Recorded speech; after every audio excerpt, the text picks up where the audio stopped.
Welcome back to Let's Chat, your go-to series for what's trending in marketing. This week, we're diving into a seasonal moment with serious staying power, back-to-school marketing. According to the National Retail Federation, back-to-school has been the top U.S. consumer spending event for the past 5 years, with U.S. families expected to spend over $135 billion on K-12 and college needs. This seasonal surge offers an opportunity to drive lasting engagement if you know how to show up. Let's get into it. Okay, so our mission today really is about taking those back-to-school behaviors, which can seem kind of temporary, and figuring out how to turn them into genuine, long-term customer engagement. And we've got some great sources to lean on data from the NRF, PwC, Deloitte, insights from Think with Google. All right, let's start with this idea. Back to school, it just doesn't feel like that late summer dash anymore, does it? It seems like it stretches out almost for months sometimes. Is that real or just how it feels? The data backs that feeling up completely. I mean, get this, a record 67% of back-to-school shoppers actually started buying stuff by early July this year. Yeah, highest the NRF has ever tracked.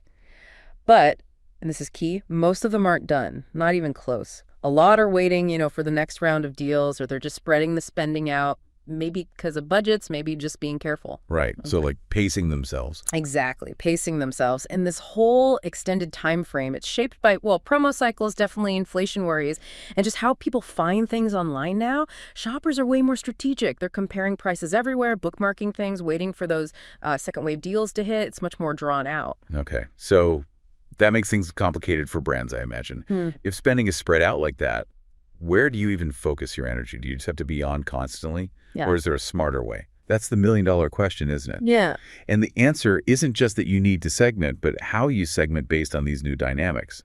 It's about understanding why someone is shopping at a certain time. Is it inflation?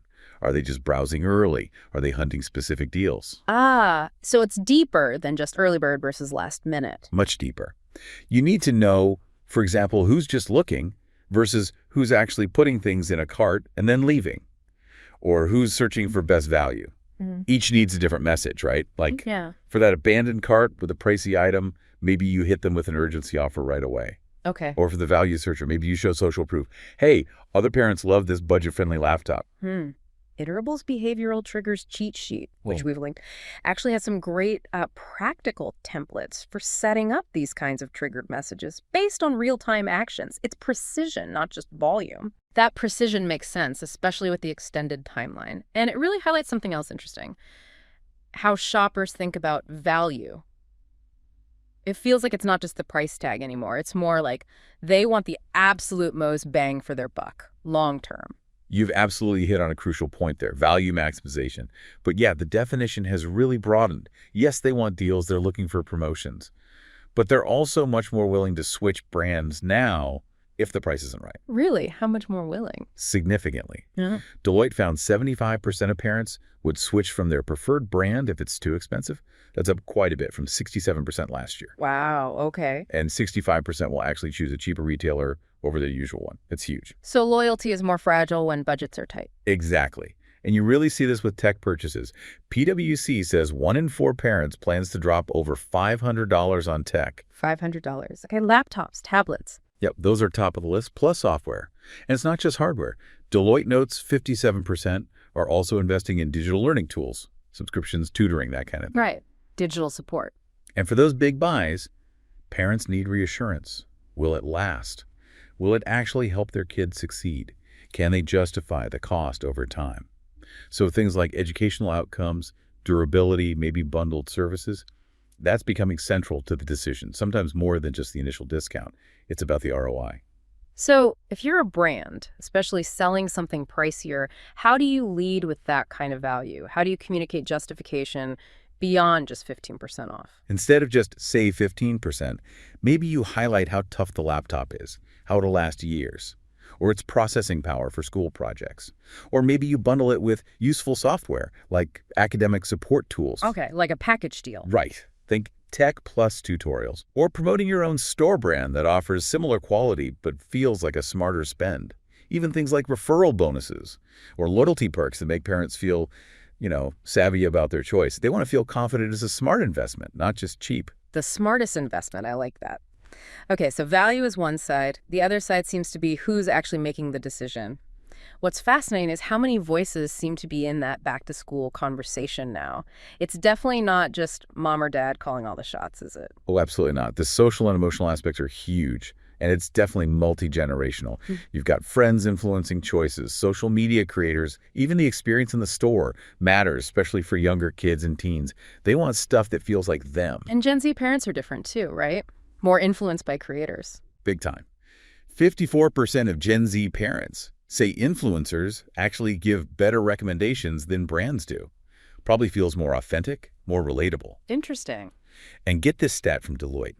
Shoppers who use social media regularly for back to school spend 1.8 times more than those who don't. 1.8 times. Wow, social really drives spending then. It seems so. And then there are the kids themselves. A massive 90% have a specific must-have item in mind. 90%. Yep. And 62% of parents admit their child's preferences directly sway how much they spend. So yeah, you're often marketing to the user, the kid, and their influencers, not just the person paying. You kind of have to win over the kids to get the parents' purchase. That sounds like a real balancing act. How do you appeal to, say, the kid who wants the cool thing and the parent who's watching the budget without annoying either one, especially with all these influences flying around? It is delicate. The smart approach is creating experiences that kind of work for everyone, designed for them to discover together. Well, for parents, maybe it's creator content, TikTok hauls, YouTube reviews, showing how a product actually works in a real family setting. Demonstrating practical features. For kids, maybe something more interactive. Gamified tools, quizzes that lead to product suggestions, or even just simple wish list links they can zap over to their parents. Making it easy for them to ask. Exactly. Think about content they can watch together, short videos, or shared mobile experiences, stuff that looks good on the phone they're both scrolling through. Okay. Now, speaking of sophisticated shoppers and new tools, AI, that's another huge factor changing things up this season. It's not just some future thing anymore. It's actually a mainstream shopping tool now, which is kind of wild. It really is wild how fast it's happened. AI isn't just for the back end. Shoppers are actively using it now for finding deals, making smarter choices. PwC found 1 in 5 back-to-school shoppers are using AI tools specifically to find deals. And Deloitte, they report 33% of parents plan to use AI for things like price comparison, making shopping lists, tracking their budget. A third of parents. That's significant. It really is. It shows this broader expectation now.